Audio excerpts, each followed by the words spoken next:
People keep telling me they know me. No one does.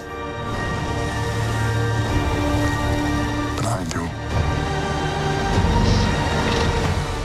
So this being your third time playing Kylo Ren, and also just having the opportunity to work with a different director in Rian Johnson in the making of The Last Jedi, I'm curious to what extent you felt that you had kind of a certain authority over who Kylo Ren is in the making of this one. Oh, that's a good question. There is definitely a point that with everything that you have to take ownership over what it is you're doing, but then not too much to the point that you feel like you have a sense of you know what you're doing and you're closing yourself off to a better idea. Mm-hmm. So in that sense, I never felt like you have control.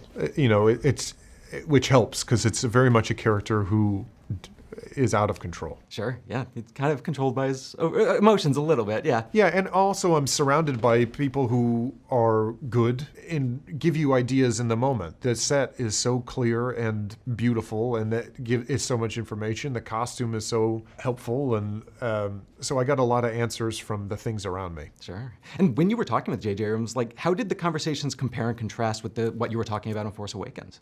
Well, there was just a shorthand right away that we didn't have on Force Awakens. There was no time wasted of, does he like me? Am I giving him the right thing? Is this the right, Right away we started this one with be like, okay, how, there's no idea that we can leave off the table. Everything that you're thinking and that I'm thinking we have to say, and try it because we only have this opportunity to do it. So there was, regardless of what it was. So there was already an immediacy and, familiar with each other that there was no time wasted. Sure. And is there kind of stuff that you personally know about Kylo Ren that maybe isn't seen on the big screen? Just like that for a fact about him? Yes. Yeah? Can you tell me anything? No. No?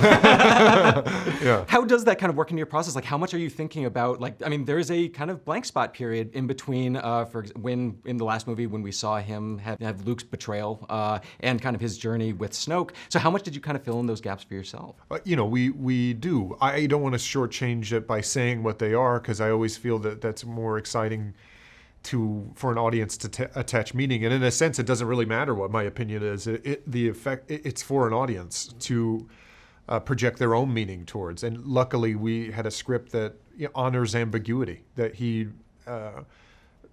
I should say, Chris and JJ wrote something that is not always spelled out in the dialogue, which I love. It's not characters saying exactly what they're feeling.